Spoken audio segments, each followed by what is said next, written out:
¿Qué tal? Soy el Padre Rodrigo Miranda, sacerdote misionero del Instituto del Verbo Encarnado. Y en este programa de Un ancla en la tormenta trataremos un tema delicado, es decir, el arte, el artista y la moral.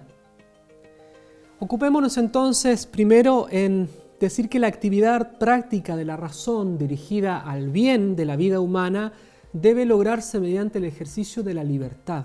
Es una acción, es la esfera del obrar libre humano. Entonces, toda la actividad práctica de la razón y por lo tanto de todo el ser humano se dirige al bien del trabajo y de la obra a realizar, que implica entonces la repercusión en las otras personas. Es una libertad entonces que tiene consecuencias en el otro. Afirmamos que la discusión sobre el arte no puede entonces separarse de la acción del hombre, porque el artista es un ser humano que obra en cuanto ser humano, por lo tanto tiene consecuencias. La creación artística no es ajena a las referencias éticas y morales, no está fuera de la moralidad, no está fuera como un absoluto que no se puede tocar por el juicio de carácter moral objetivo. Es un ser humano el que obra, por lo tanto tenemos el deber de entender lo que hace y también de juzgar lo que hace, si nos hace bien o nos hace mal. El bien moral es aquel tipo de bien humano propio del hombre, de la vida humana, que emerge entonces de la libertad, del ejercicio de la voluntad humana. Es el tipo de bien por el cual el hombre es valóricamente bueno o no, de acuerdo a sus actos libres. Alcanza entonces su plenitud cuando el ser humano va poco a poco realizando su esencia de modo moralmente bueno. El catecismo nos dice que la libertad hace del hombre un sujeto moral. Cuando actúa libremente, el hombre es, por así decirlo, el padre de sus propios actos. Los actos humanos entonces, libremente realizados tras un juicio de la conciencia, son calificables moralmente de buenos o malos. Decimos entonces que la acción es humana y posiblemente buena porque completa y dignifica el ser de la persona que lo crea, porque emana de él como hombre, como ser humano, pero también causa o no el bien en la otra persona. El artista es responsable de lo que causa a través de sus obras de arte, de los efectos evidentemente necesarios de su obra de arte. Y continúa el catecismo diciendo que el acto moralmente bueno supone la bondad del objeto, del fin y de las circunstancias. En cualquier actividad podemos evaluar lo mismo. En esto tampoco el arte está más allá de estas realidades y estas categorías objetivas. El objeto de la elección puede por sí solo viciar el conjunto de todo el acto. Hay comportamientos concretos que siempre es un error elegirlos. Querer, por ejemplo, hacerle mal a alguien es moralmente malo. El hombre, entonces, puede estar dotado de una inteligencia extraordinaria, poseer todo tipo de conocimientos profundísimos, ser un gran, por ejemplo, filósofo, científico o un genio artístico y al mismo tiempo ser un hombre malvado, moralmente malvado. Un hombre entonces puede ser un gran artista y un malvado, moralmente malo. Por el contrario, puede ser un santo y un pésimo artista. Es decir, que su obra no ha alcanzado aquello que debería alcanzar y por lo tanto le ha faltado lo propio del fin artístico, llevar a la consecución de la obra a buen término. Puede ser, insisto, una gran persona, pero un mediocre artista. Tiene que haber una relación entonces entre la persona, el sujeto que obra, que es el artista en este caso, y su producto. Hablamos entonces del arte en un artista, más específicamente en su intelecto práctico se dice, ¿no? En la capacidad de obrar, en cuanto es un hábito, facultad permanente, una energía particular, un poder vital para que este ser humano realice una obra de valor ontológico, o sea que la obra sea estético y moral, causa un efecto moral, un efecto en la dignidad del otro. El bien entonces que persigue el arte, su fin, como hemos dicho en otros programas, no es el bien de la voluntad humana del artista, sino el bien del objeto fabricado. El artista, en cuanto tal, obra para llevar todas sus actividades, sus instrumentos, sus técnicas a buen término, crear una buena obra artística, pero esa categoría de buena es en relación al arte, no a la moralidad. Es otro el modo de evaluar al artista en cuanto moralmente bueno o malo, en cuanto que es un ser humano que está obrando, no en cuanto a la obra de arte. Las categorías son distintas. Por eso que el artista, decimos, no es su arte, ni una personificación del arte. El artista es un hombre que practica el arte, que hace arte, o sea, una obra de arte. El arte, en sí mismo tiende al bien de la obra. La principal responsabilidad del artista es su trabajo, es hacer bien lo que tiene que hacer. Ashkodadis, decían los antiguos, hacer bien lo que tienes que hacer bien.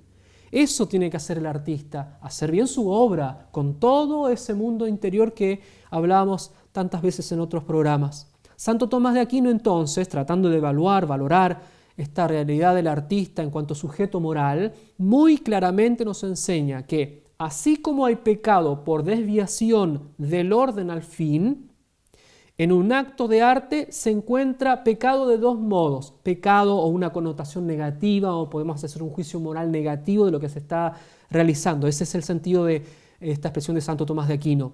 Uno, puede haber entonces un pecado, una valoración negativa. Uno, por desviación del fin particular intentado por el artista.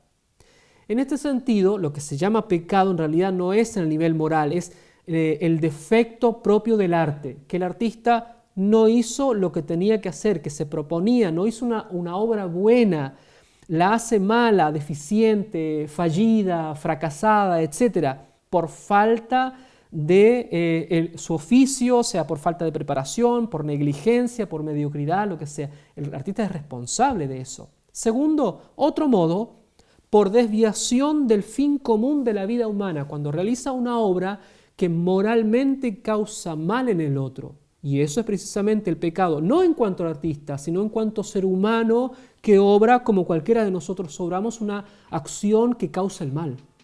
Por lo tanto, la valoración es negativa. Y hay que hacer estos juicios de valor. Es necesario evaluar, porque el artista, insisto, y su obra no se escapa al mundo de la moral. La moral y el arte, es verdad, son dos mundos autónomos. Cada uno funciona con sus reglas, tienen objetos propios, finalidades propios. Cada uno soberano en su ámbito, pero no pueden ignorarse ni descuidarse. Hay una relación. El hombre pertenece a estos dos mundos. Es un productor intelectual, un productor de arte, un creador y a la vez es un agente moral.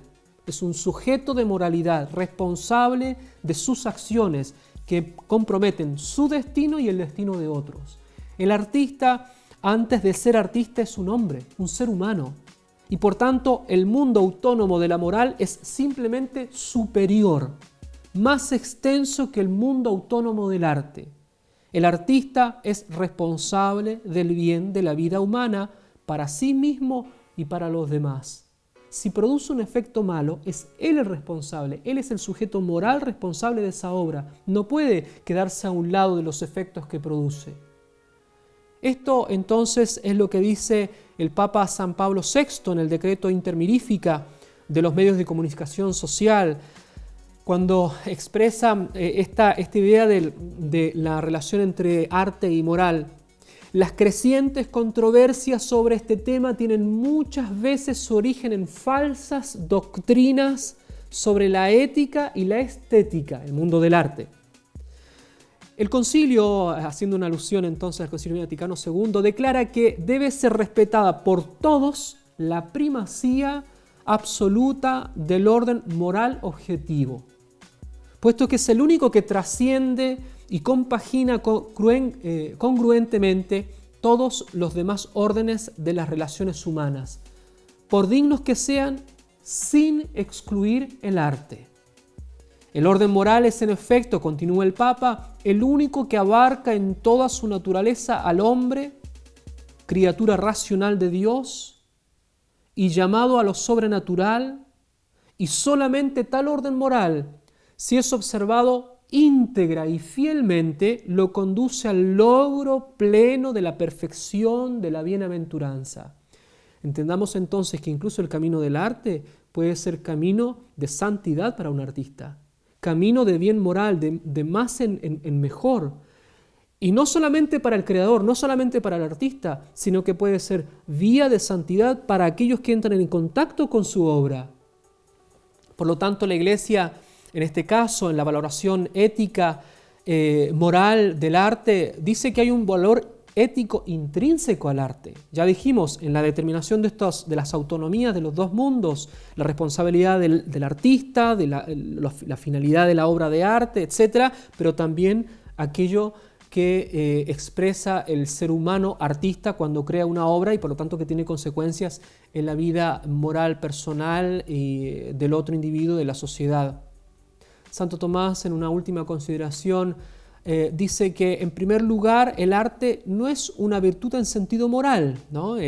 Dijimos en algún momento que es un hábito de la inteligencia práctica, es una virtud permanente de la inteligencia práctica, pero en realidad Santo Tomás está diciendo que es una virtud para hacer algo, no necesariamente podemos dar una valoración moral en este sentido.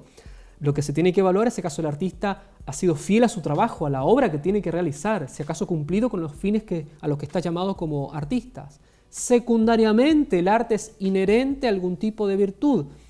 En este sentido, el arte como afirmación de la dignidad del hombre. Dijimos, el artista se manifiesta como imagen de Dios cuando actúa también en el mundo del arte. Por lo tanto, se puede involucrar el juicio moral en esto que está haciendo, en esta finalidad que quiere conseguir. Y en tercer lugar, podemos hablar de una actitud ética en relación al contenido. El fantasma estético, se dice técnicamente, de aquello que hace. No es solamente las formas de las cuales es responsable el artista, sino el contenido que son vehículo de las formas. El contenido puede ser inmoral y por lo tanto, nuevamente, puede determinarse a un juicio moral concreto. Es decir, pintar con rojo o azul no es inmoral. Son las formas estéticas externas, sino que el contenido semántico, la significación, y por eso lo que produce en el otro es lo que podemos catalogar valóricamente en la obra. En conclusión, el artista, como artista, es libre de crear, pero su creación, como está abierto al bien, puede hacer bien o no a las personas que aprecian estas obras. Él es el responsable de esto, de su obra y de las consecuencias que acarrea su obra. Sigamos conversando de estos temas tan importantes en el próximo programa. Nos vemos a la próxima. Que Dios los bendiga mucho.